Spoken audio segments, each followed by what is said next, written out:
that introduction told us a little bit about your work. It told us a little bit about what you've been engaged in your day job. And I would love if you would start us off by telling us a little bit about the story of you.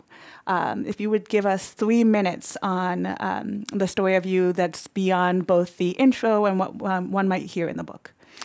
Yeah, that's my next book. It's all about me. So very, very excited to be writing that one. I guess a couple of things. One is I'm typical of a lot of Californians in that I was not born here. I was born actually in Brooklyn, New York. My parents moved here in the 1950s. And this is a true story because my sister had asthma, and the doctors told them that they moved to Los Angeles. That would be good for her asthma. This was the era in which doctors were saying that filtered cigarettes would toughen you up for the future. So that's how we made it to California. My dad was an immigrant. He came to the United States in the 1930s with papers that were imperfect. And when World War II came along, he was given a choice between being deported or joining the U.S. Army to go fight in Europe. Another true story, he couldn't figure out what to do, so he gave a penny to my cousin Carlitos, who flipped it. And the decision was for him to go to the war, and both he and the penny came back safe, and a generation later, his son is a full professor with an endowed chair, no less, at the University of Southern California. And what I like to tell people a little bit about that story is that that's a great story, right? It's an American story, a California story. And part of what this book is about is that when you tell the story that way, it's the wrong story. Because what it misses is that my dad in the 1930s had no papers, but he had a union that defended his rights at work.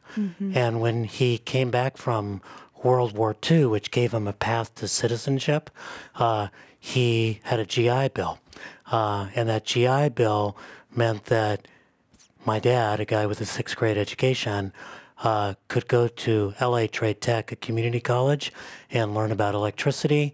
And with that, he could go from being a janitor to being an air conditioner repairman, and the family could go from being poor to being working class. And with that GI Bill, he was able to buy a home in a inner-ring suburb, La Puente, just east of East LA, and get his little piece, he and my mom, of the American dream. And we were able to go to public schools that were decent because we were investing in them in that era. And when the time came for me to go to college, I went to UC Santa Cruz, by the way, fighting banana slugs. That when it came time for me to go to college, there was affirmative action to take a chance on a kid like me that did not fit the typical profile at that time of who went to the university. And that's the American story. It's the California story. It is about individuals and what they do to make their lives and dreams come true, but it's about the public policies that put in the platforms for success. And importantly, and that's an important part of the story, it's about the social movements that put those public policies there. The labor movement that brought us unions, the veterans movement that brought us the GI Bill, the civil rights movement that brought us affirmative action and broke down the racial segregation in housing that meant we could move to a suburb. So that sort of story of individuals, of policies, of social movements, that's what this book is about too. And isn't that cool how I moved from the story of me to the story of the book? A fantastic segue. That was brilliantly executed. It's interesting because hearing you talk about the story of you is like full of passion and full of vigor, and also hearing that connection between the story of you and the story of this book. I would love to back us up, though, just for a moment to think about, because when I first thought about, I wonder why he wrote this book, I imagined that it was, you're an academic, and academics typically write books. You've written several books. Will you tell us a little bit about what makes you decide to write on a given topic, and specifically why you wrote this book? Although there was obviously a lot of that we could feel. Well, when I choose to write, it's usually because I feel compelled by a social problem and inspired by a social movement. I see that there's an issue out there, and I see people trying to do something about it, and I find it compelling to try to write. You know what inspired this book? You know, it's pretty easy when you think of this book right now to think it was probably triggered by an election, right? And you're right, but it was not triggered by the election you think. It was actually triggered by the Obama election. Because what I noticed in 2008 was that after Barack Obama won, a lot of progressives who wanted to make change sort of bum-rushed Washington, thinking that if they went to D.C., they could make policy change happen there. When what they really should have done was go back to communities to do the kind of organizing and mobilization that would have provided wind to Obama's sails when he was right and would have held him accountable when he was wrong. For example, when he launched the sort of largest deportation machine and regime that had existed in contemporary U.S. history.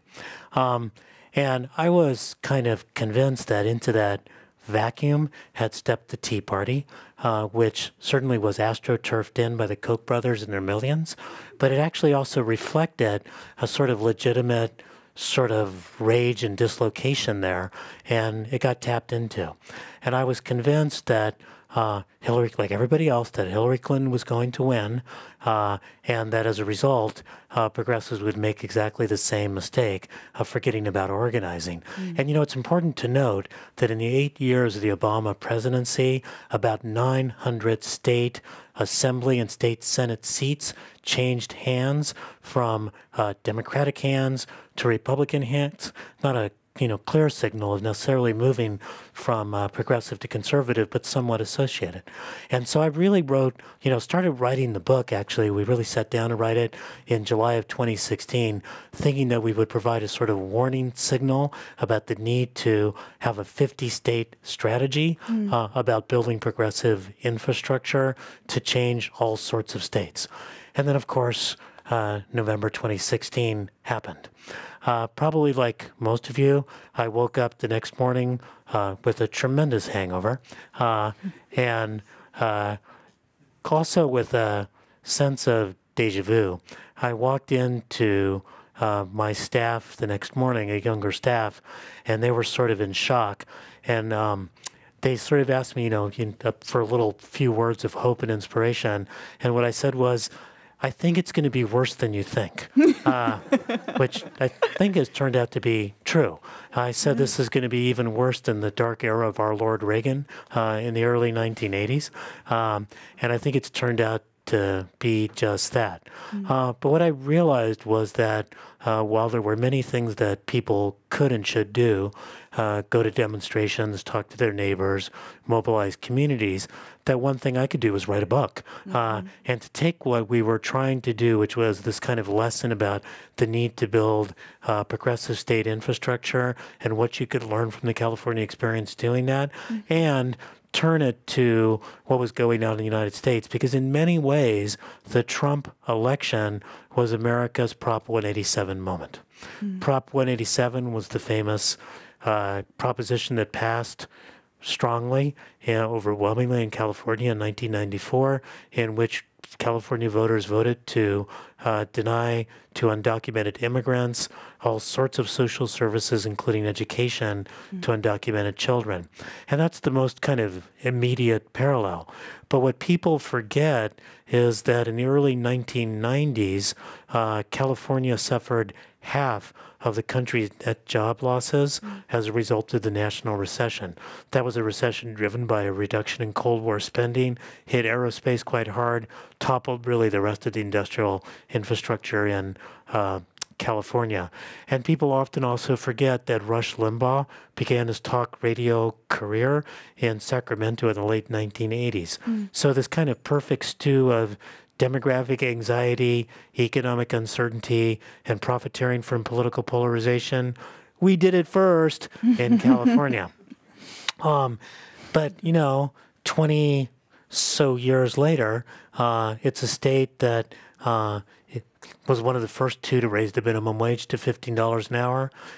It's a state which essentially declared itself to be a sanctuary state by codifying its decision to not cooperate with immigration and customs enforcement, moving dramatically ahead on dealing with climate change, even as the federal administration is engaged in climate denial, and kind of telling the story of how all of that happened seemed to be an important thing to do that might provide some lessons for really what people need to do nationally in terms of community organizing and social movement mobilization. Yeah. So it's interesting as you talk about, everybody started migrating and saying, we're going to go to DC and we're going to make change in DC. And then you talk about how there was really an opportunity, potentially a missed opportunity, to think about what was happening locally and at the state level and to kind of get involved there. In the book, you mention a lot of propositions. I actually at one point look at the end and look at like every single proposition and try to think if I can kind of keep them all, together in my head. I would love if you would talk a little bit about them kind of like not singly, but like as in a jumble, and what you think they represent in terms of what we should be doing. And so the question I think is this: is the next step for us to think about, where do we stand in terms of legislation and kind of trying to pass those that are favorable and, stop or prevent those that are not favorable? What are some of your thoughts about where we should stand in terms of kind of those that are next, if you will? Well, one of the things we do in the book is we borrow a term from a political scientist named Daniel Hosang, who calls the era of the 1990s the era of racial propositions, because they were denying undocumented immigrants access to social services, eliminating bilingual education, getting rid of affirmative action, passing three strikes laws, which were clearly aimed at over-incarceration of particularly Black and Latino young men. They were, and also trying juveniles as adults, which was in the era in which super predators were perceived as being young men of color. So these were clearly had significant racial overtones to them. There was a period of mobilization. And I think, but mobilization of people who were really scared of the demographic changes that were occurring in California at the time.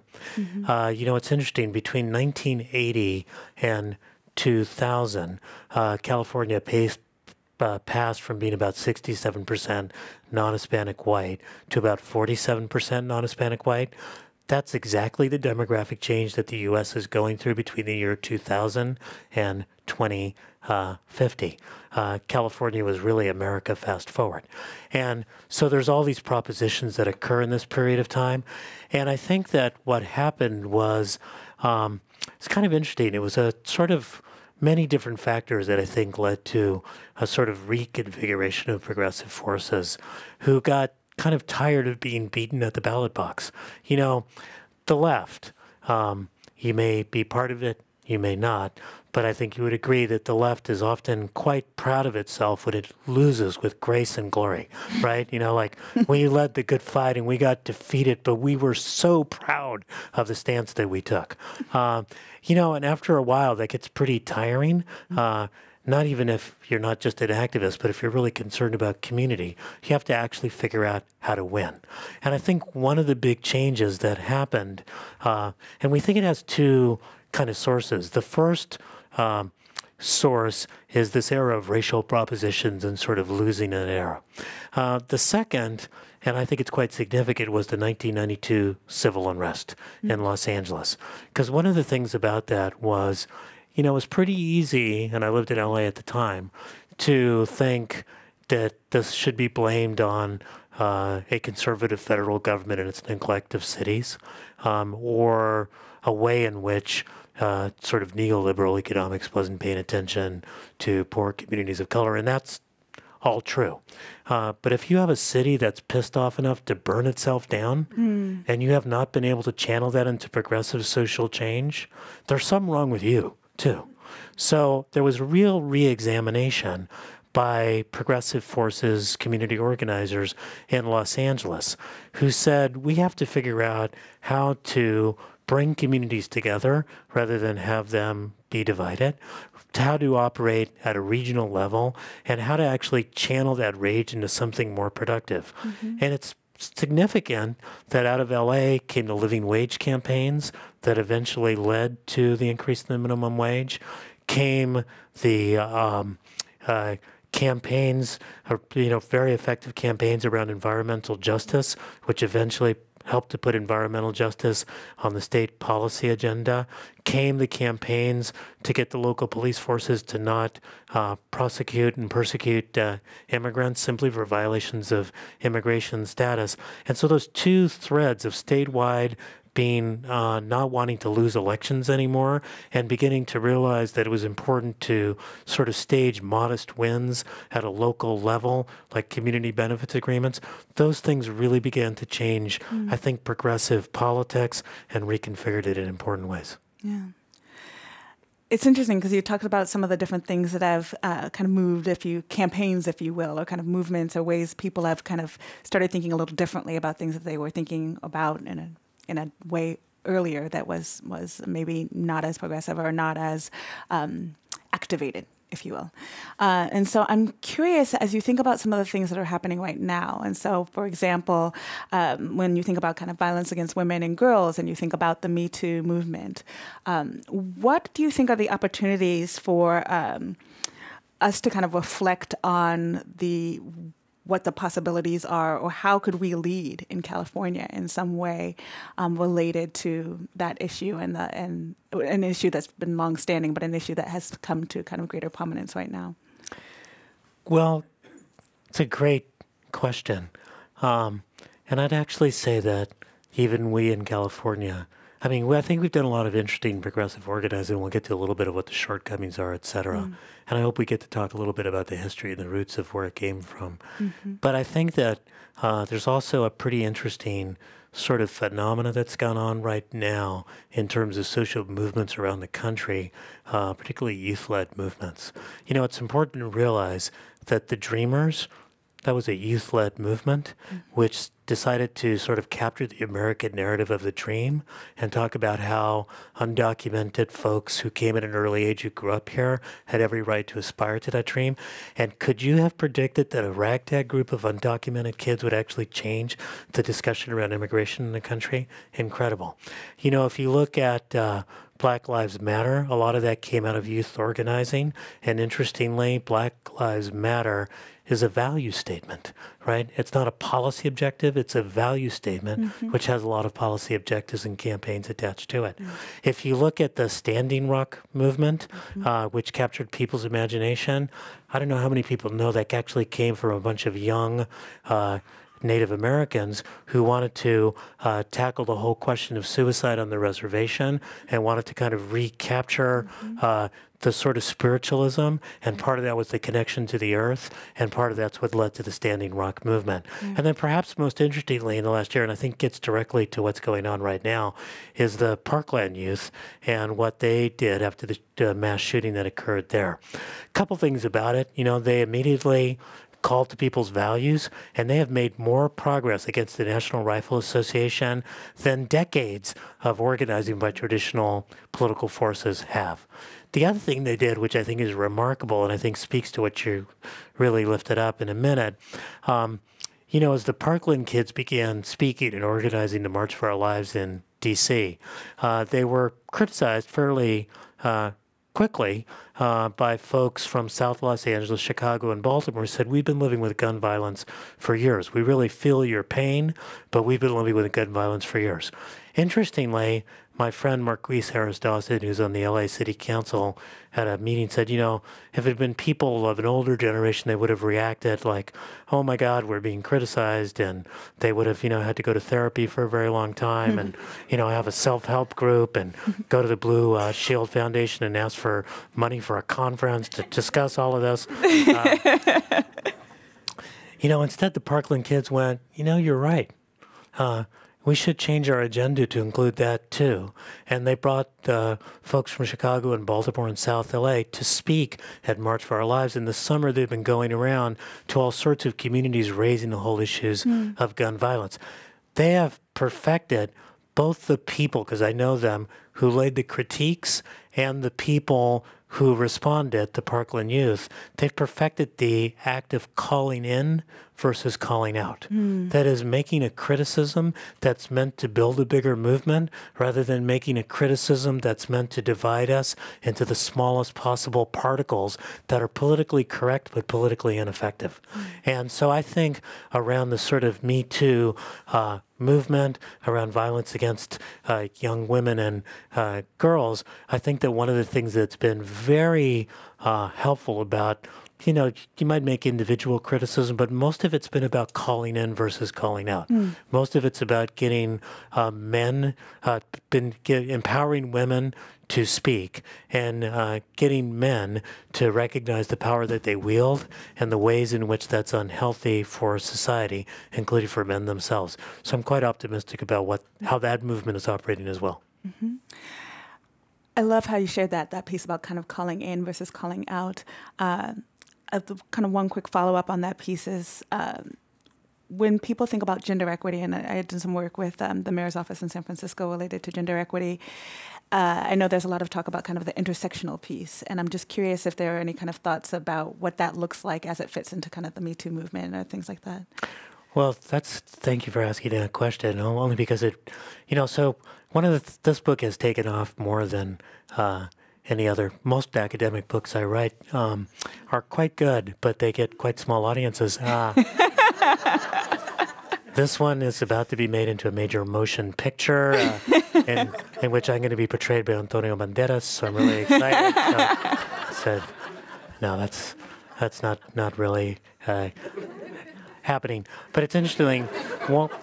One of the things that really helped the book take off was that it got a really favorable review in the New York Times review of books, front page cover. And the one criticism that the reviewer had was, he keeps talking about intersectionality. And I thought, this is great. The young people are going to really love this as a critique, right? So intersectionality is kind of understanding that not all of our lives are not sort of a single identity as Latino or male or cisgendered, or, that there's many different multiple identities that form who we are. And that also it means that we sort of need to understand each other's multiple identities and the movements we build that are themselves intersectional, that are calling for justice for immigrants because it's about human dignity, that sort of understand that we are not going to get sort of immigrant rights unless we've dealt with the over-incarceration crisis and the sort of permanent othering of African Americans in U.S. society and sort of leaving behind, unless we deal with those cleavages, we're not going to move ahead together. I think that's been really fundamental and foundational to movement building in California. One story we talk about in the book is that when President Obama won, Californians in their glory also passed Prop 8, right, which was eliminating the right of couples, same-sex couples, to marry. And the LGBTQ movement could have reacted to that, particularly to some of the early data, which was partially wrong, that African Americans and Latinos had voted more in favor of that than even non-Hispanic whites. They could have reacted like, oh, this, those are uncertain allies. And instead, a lot of the reaction was, gosh, we haven't really been there for immigrant rights struggles. And so we can't really expect immigrants to step in if we haven't been there for other people's struggles.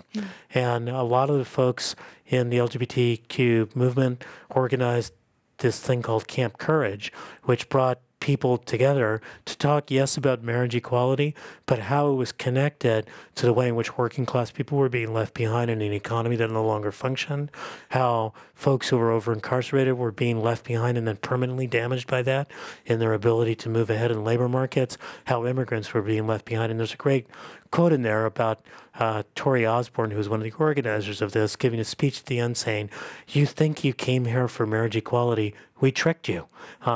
We actually brought you so that you could figure out how to stand in solidarity with everybody else's struggle, because that's how we're going to win marriage equality."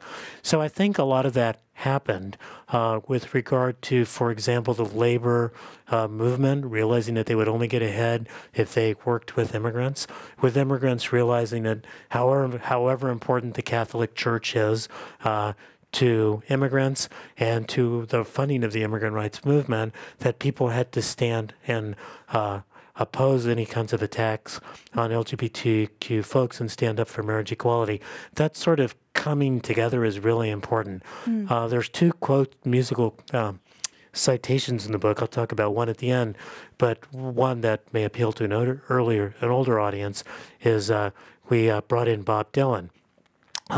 That great song, My Back Pages, where he says, I was so much older then, I'm younger than that now. And I think that a lot of people who are older got very used to siloed struggles. And a lot of people who are younger are not used to siloed experiences or siloed struggles. And I think many of us have to be younger than that now and be much more intersectional in our politics. Yeah, I love that. Younger than that now. At my age, it feels very good to say that, yes. I just had a birthday, and my husband's birthday was yesterday. So ours are back to back, and I told him that I was going to redo 38, even though I'm 42, all in an effort to get on one of those lists. I want to be one of those 40 under 40, because I never hear about 50 under 50. Where are the 60s under 60s? 70 people doing great things under 70. But you mentioned this piece about the music, and I wanted to speak about the music because I love the musical references, and I'm just curious can you tell us a little bit about them, and can you tell us how you chose the songs that you did? Sure, and I didn't choose all the songs I wanted. So I talked about my dad. My mom was a singer and a mandolin player because my grandfather was actually the leader of a little Spanish language band. They were quite the hit. He grew up, she grew up in Harlem, and he was a musician in Harlem who was actually a numbers runner. That's how he made money. Those of you who are young don't know what this is, but those who are old know what this was criminal activity, but it fed my family. So there's a kind of musical strain in the family. And I've been always quite moved by the way in which music and musicians tell us the story of our times. So, for example, someone who I didn't quote, but I quote all the time is Kendrick Lamar. Because those of you who know have, for example, the album Good Kid, Mad City, where he talks about being a good kid in a city gone crazy, which is about growing up in Los Angeles. He was growing up in Compton and being caught between the red and the blue, being caught between the Bloods and the Crips at the time, but also being caught between the red and the blue of the police force. So what does it mean to be a good kid trying to stay out of gangs and also not be kind of tackled by the police? So I just love music. I was one of the few people who predicted that Kendrick would win the Pulitzer Prize and was delighted when he did. But the other reference in the book is to someone who I think really paved the way for Kendrick in an entire era of hip hop, and that's God, I can't believe I'm blanking on his name right now. I will look it up. Okay. Because it's so Gil Scott-Heron. Because Gil Scott-Heron was doing spoken word and music long before anyone else. And there are many good songs, but the one that we quoted in the book is Ain't No Such Thing as a Superman. And the reason for it is the following.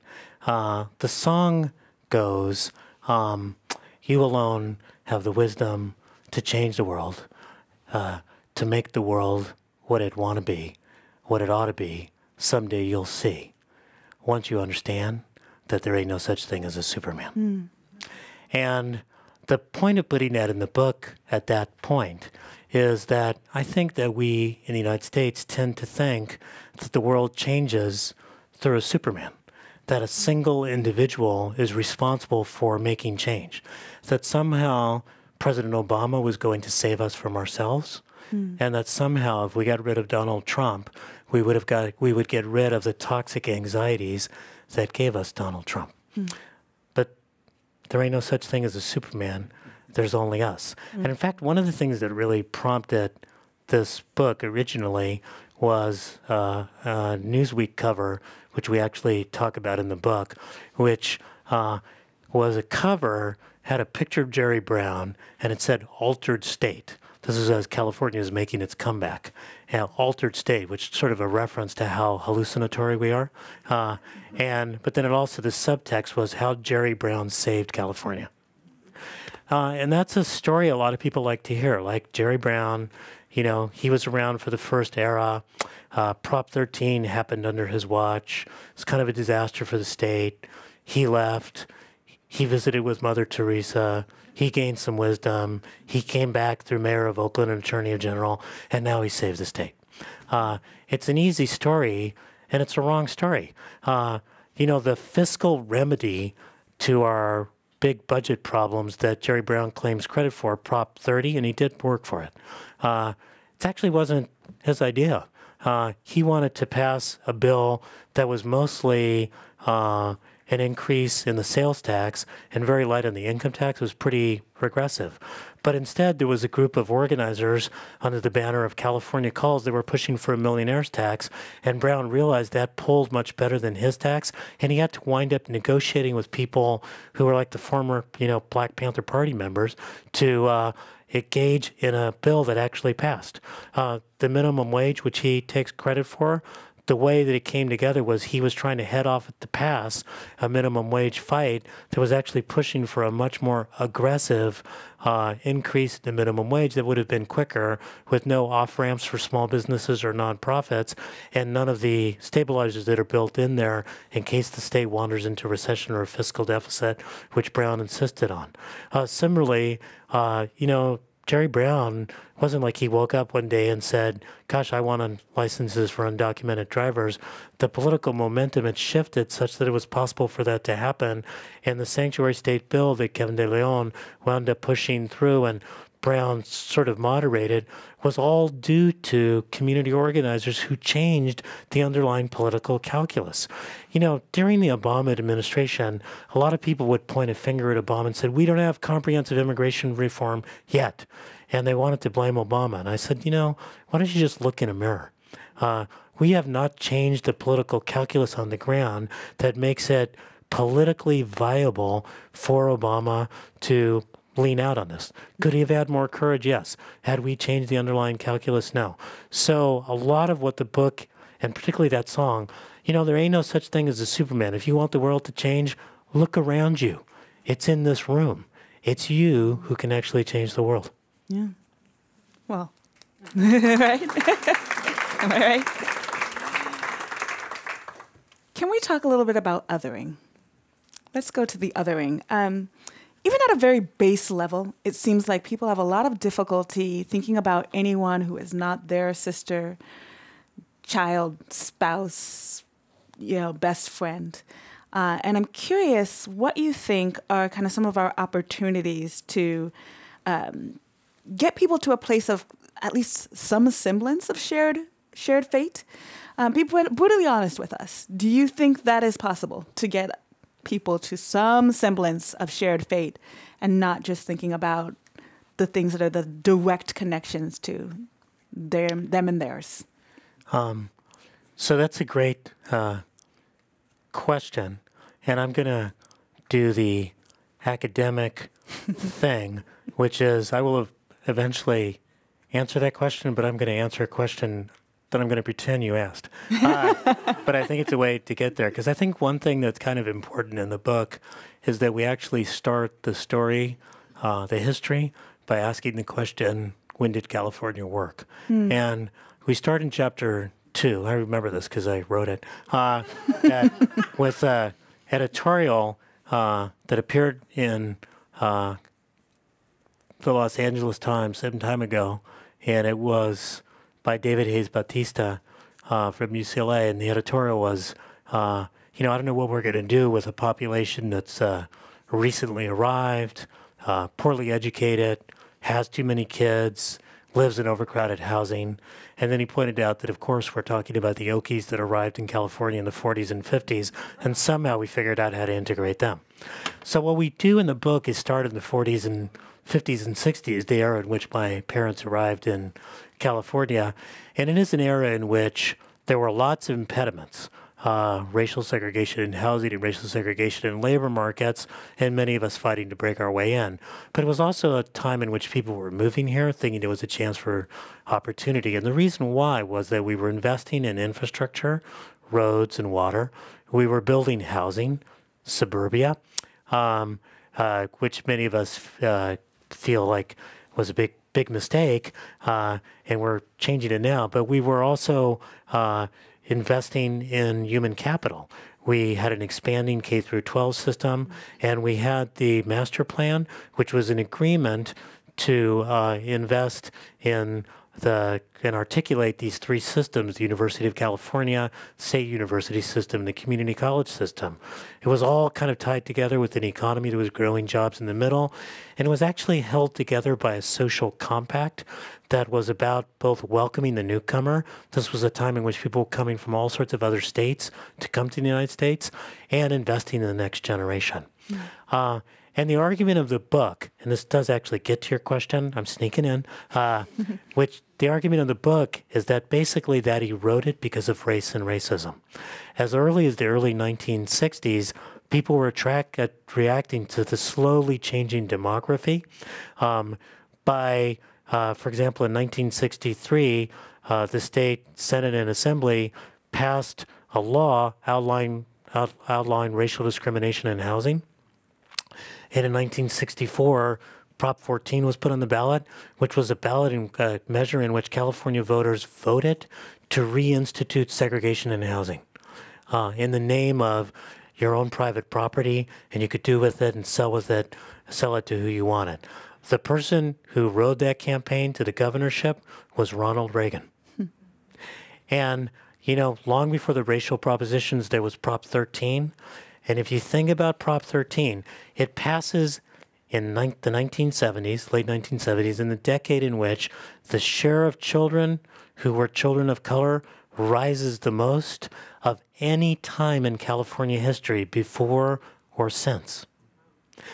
And what did Prop 13 do? It's basically a declaration of generational warfare. It says if you're older and you have property, your tax assessments are going to loop back to historic values, and they can only increase by 1% a year.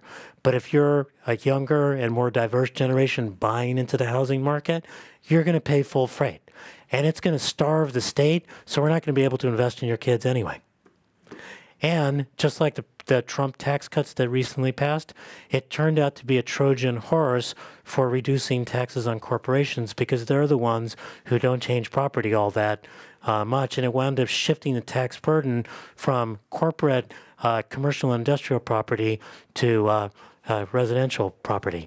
And that sort of racial undertones of Prop 13 fed into the racial propositions of the early 1990s. So a big argument about in the book is the following: that we had a social compact and a non-othering, that it got kind of eroded by race and racism, and that the argument that emerged after the Trump victory, you'll remember this in Democratic Party circles, is it about class or is it about race? Which the only way you can sort of think that you have to either or that is if you think that Americans cannot hold two ideas in their head at the same time. Yes, it's about class and it's about race, and most importantly, race and racism led us to be distracted from focusing in on the economic restructuring, the deindustrialization and the job loss, the disappearance of the middle that was going on in the 1990s. It was easier to blame an immigrant for simultaneously taking your job and being on welfare. How that's possible, I'm not sure, but to blame the other rather than to come to a solution. And the reason why this is important is the way that we get past this. Some people want to say that we'll get past this by focusing in just on common ground issues like the economy, etc.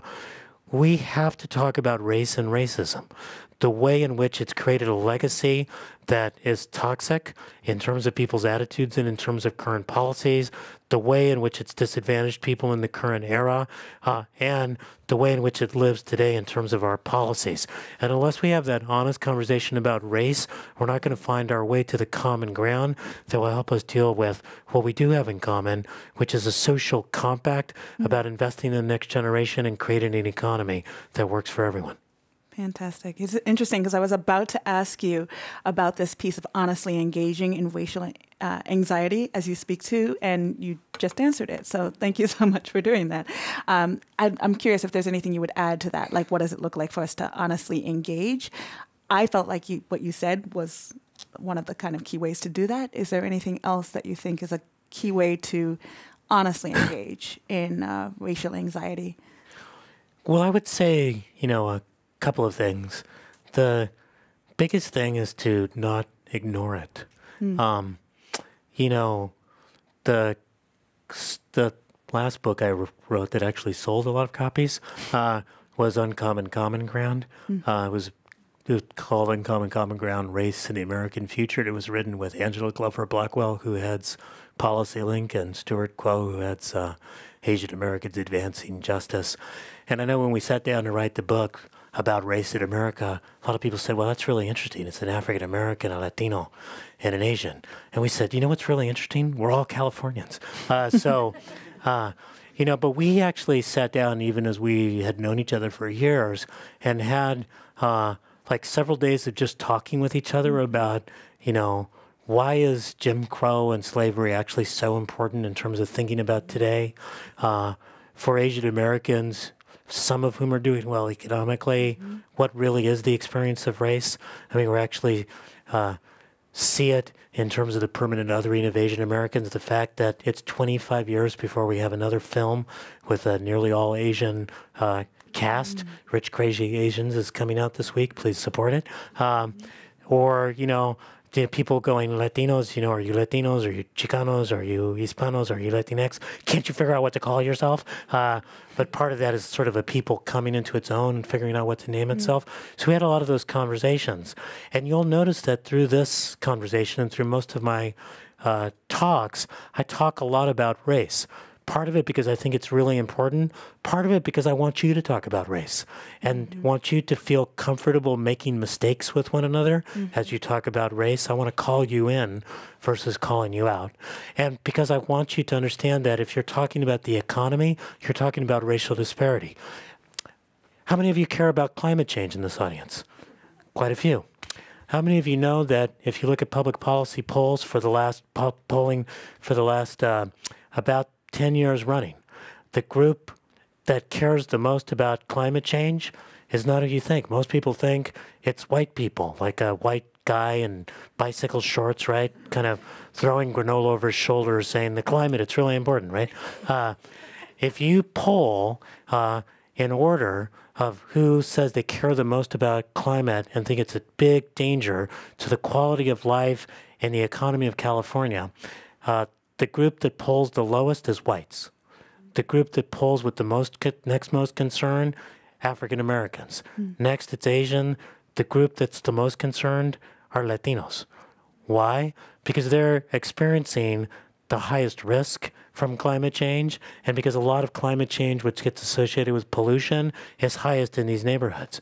So if you want to do something about climate, you better think about race, not only because of the disparate impacts, but of how you're going to mobilize folks as well.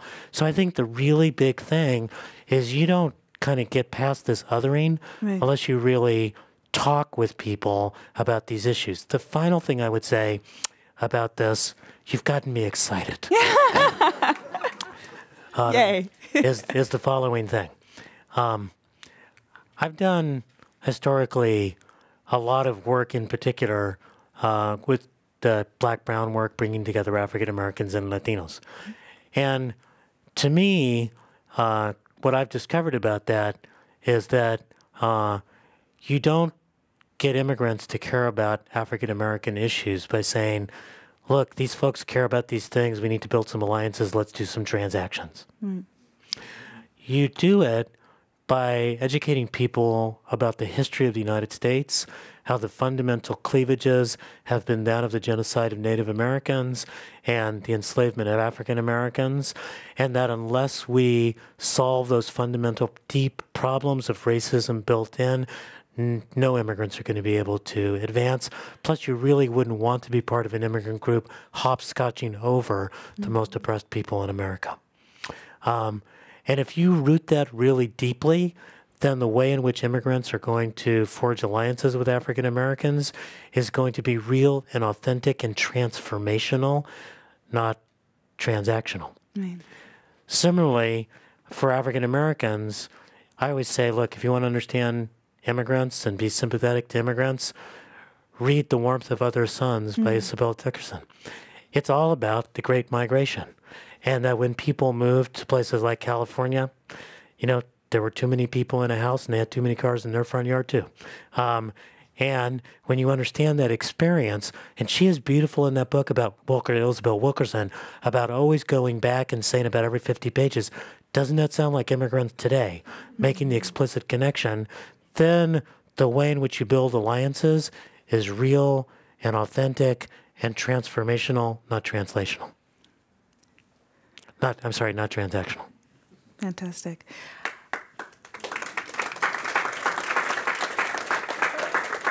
For my very last question, I'm actually just going to ask you if you would read a small selection from your book. And just so that folks know, I put the little post-it there for you. The last page, fear not, it doesn't ruin the story for him to read the last page. We still know we won't know who done it. So if you would be so kind. Okay, so this is quite typical of book events, is to actually read the book. It's actually the last couple pages, and it starts with my graduation from UC Santa Cruz, in which, because it was UC Santa Cruz, it was 1978, a couple things happened. One is that none of us wore gowns. Two is that even though I was asked to be the class speaker, we refused to let honors of the class speaker name be published in the thing because we thought that was too individualistic. And the way that I gave my speech was that first we did guerrilla theater and then I emerged to give the speech. And it was actually following, you'll see. I spent my scant few minutes not honoring my parents, although in retrospect I should have. Sorry, Mom and Dad, and that's one of the reasons this book is dedicated to you. Instead, I pined at length about how I thought Prop 13, which had just passed week before, was likely to shipwreck the state. Because I realized then, as I do even more viscerally now, that what made the California dream possible was not just the energy of those who had arrived, but the infrastructure Californians inherited. The state had taken on the big challenges of energy, water, and housing. It had focused on generating an economy that could produce both enormous wealth and a large middle class, and it had expanded education in a way that made it possible for people like me to succeed. Many of us had to fight our way in. Battles around university admission, public school spending, and access to jobs and housing were part and parcel of a struggle against the racial restrictions that limited the reach of opportunity. But the state's philosophic footing, what moored the state itself, was the idea that a social compact could and should connect generations and geographies, ethnicities, and economic classes in a common destiny. What America needs more of now is that California dream and the compact that drove it. It embodied and supported a willingness to invest in those who were here and to welcome those who were soon to arrive, exactly the logic behind a comprehensive immigration reform aimed at legalizing the undocumented and setting up migration flows for the future. It was reflected in a commitment to housing, education, and job growth, clearly direct prerequisites for working with communities, business, and the public sector to develop an economy that can work for all. It offered a chance for people to come, remake themselves, and rebuild their lives, certainly what we need to do now to shrink our prison population and create paths to successful reentry. To perfect this dream and to defend its future, California has declared itself a state of resistance. Lawsuits will be filed against an overreaching and reactionary Washington. Political figures will speak out for the state's progressive achievements, and movement organizers will try to hold the state's policymakers honest to their supposed social justice ambitions. The state is big and powerful. With the world's sixth largest, now fifth largest, economy, it will have the resources and, quite frankly, the will to respond to threats and to further its agenda. But resistance cannot come from just one state, and it cannot be targeted at just one politician. After all, Donald Trump may represent a sort of apogee of right-wing and personal opportunism, but he is reflective of an era in which division, difference, and deception have become the calling cards of modern political discourse. That he secured the support of many, indeed of any, is a testimony to the cleavages in the country and the craven willingness of a political party to support anyone who could win. The fight ahead is not about eliminating the influence of one leader, but about ridding the nation of the toxic anxiety that once gave us Prop 187 and has now bestowed upon us a destructive presidency. So how do we avoid a repetition of California's once fall from grace? How do we learn to turn to one another rather than away, to engage civically rather than withdraw in cynicism, to embrace what's new rather than cling to what's old? That is the challenge facing America, and the real measure of the state of resistance will be how we address it as a nation. Ultimately, the country's political health will not be improved by cable news spats, but rather by organizing communities, lobbying policymakers, and persuading new leaders to run for public office. Achieving change will require purpose and passion, but also patience. So dig in for what one hopes will be a resurgence from America's own dizzying descent, and let us work together to resist, recover, and rebuild a more prosperous, inclusive, and sustainable America.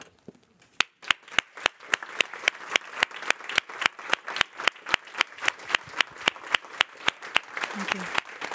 I'd like to remind our radio and online audiences that they're listening to Professor Manuel Pastor speaking about his book, State of Resistance. He just was interviewed by Autumn McDonald from New America Corp, California. And it's time for Q&A. And if anybody has any questions, you can raise your hand. I got some cards already, so I will ask the first question this way. Oh.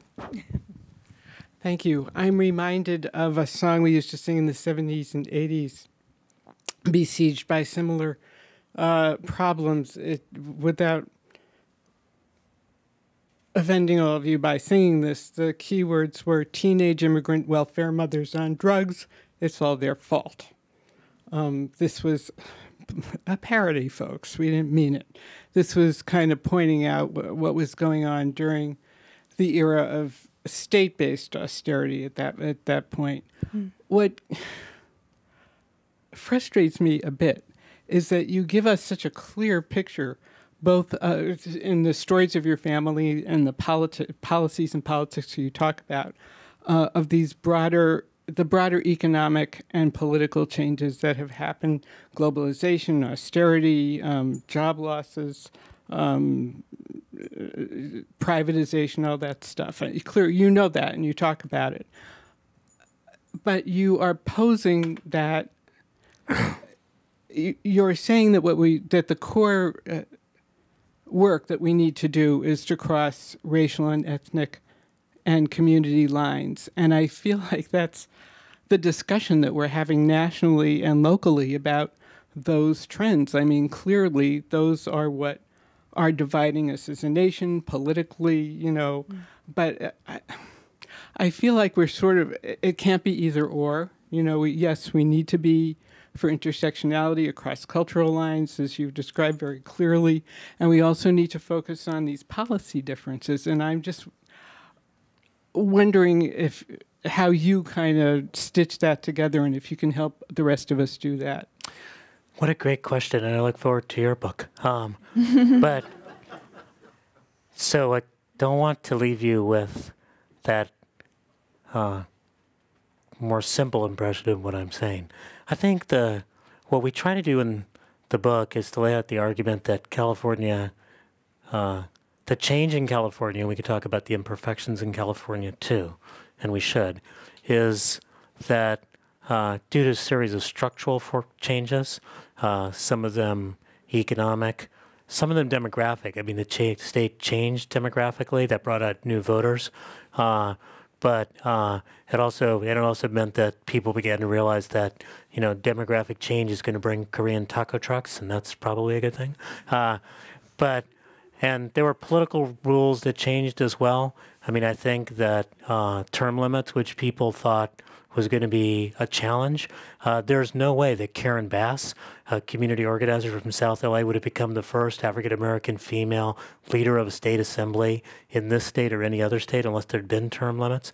There's no way Kevin De Leon, who cut his teeth organizing on Prop 187, would have become president pro tem of the Senate and eventually pass the sanctuary state bill and also a bill to make sure that the proceeds from cap and trade go to less advantaged communities without term limits. But there's a whole chapter in the book that's pretty unromantically about power building, because it's not just about reaching out and being nice to people and having dialogues. It's about having sufficient power so that people cannot impose their unjust will on other people. And that, I think, is really important. My friend Angela Glover Blackwell, I was asked, she's stepping down from PolicyLink, and people were asked to contribute quotes that were your favorite quote. And anybody who knows Angela Glover Blackwell, she's such an eloquent speaker, and she says so many beautiful things. And I think everybody was searching for the right thing to say. But the only thing that jumped to my mind was that one time she told me, you know what? We never changed Bull Connor's mind. Bull Connors was the famous head of the law enforcement in Birmingham who turned water hoses on young kids protesting Jim Crow. He just got marginalized, so he could not exercise his point of view on other people. So you need to build as big a, you want to build a big tent, but you don't want it to be a circus. And it needs to be strategic about building sufficient power. So really what it's about is how those intersectionalities worked to build new and unexpected ties. I mean, it's not as though, when the minimum wage went up in the state of California, the California Chamber of Commerce was not consulted because nobody needed to talk to them, because their opinion really didn't count anyway. It was going to pass.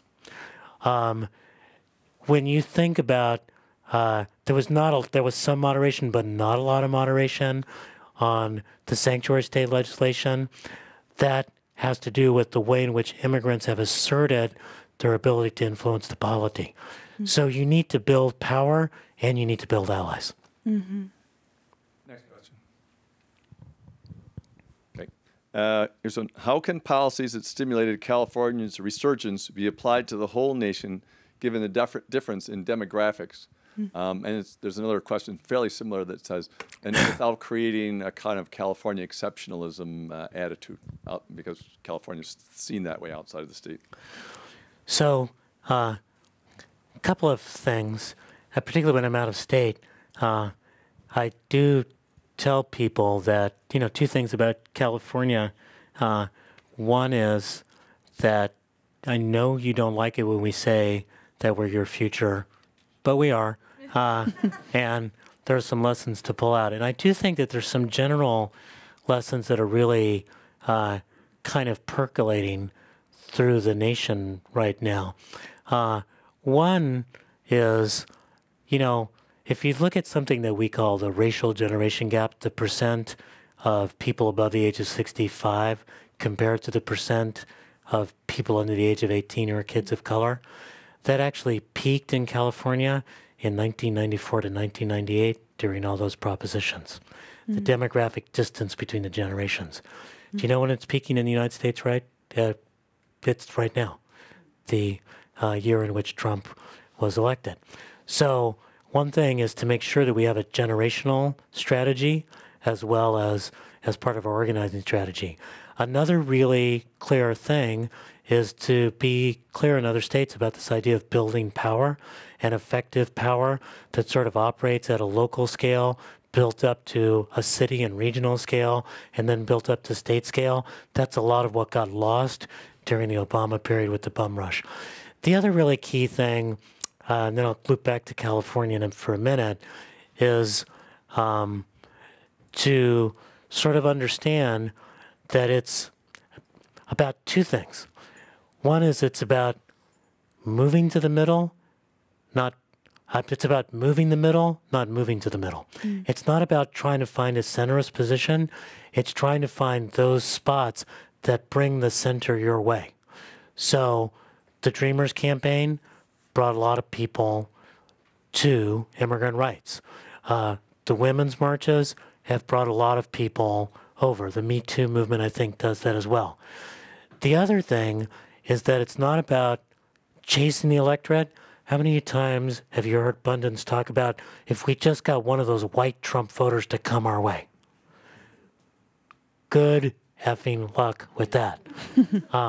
It's about changing the electorate. It's about mobilizing people who have never come out in elections. And we're seeing that in the midterms right now, that you're seeing a sort of new electorate being mobilized in many unexpected places. And it's going to look different in Pennsylvania. But I mean, who would have thought Beto O'Rourke would have captured so much attention against Ted Cruz? He's mobilizing a new set of voters. Now, one thing to really keep in mind, and this is both where California exceptionalism should be put to one side and where the audience, those of you who don't speak Spanish, get to learn something concrete, a Spanish word or phrase. And that Spanish phrase is se cree muy muy.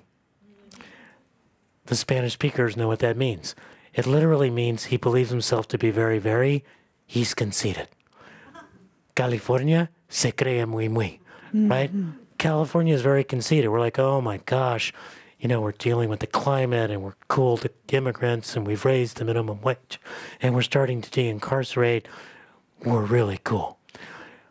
We are the fourth most unequal state in the United States in terms of income distribution. The household income gaps between whites and African Americans and Latinos is basically where it was in the early 1990s. We have de-incarcerated or begun that process, but we don't have reentry programs at scale that are sufficient.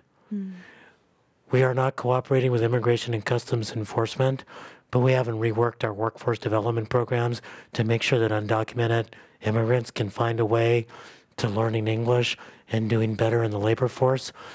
So we've got a lot of work. And what we call for in the book is that California needs to defend, develop, and deploy. We need to defend ourselves against an overreaching federal government. We need to push the policy envelope further on policies that will make a difference for communities here. And we need to deploy our troops to help other states make a change. Thank you very much. That we had time almost for one more question, but you just answered it. And it was about what programs, but we are out of time now. Okay. So thank you very, very much for a great discussion.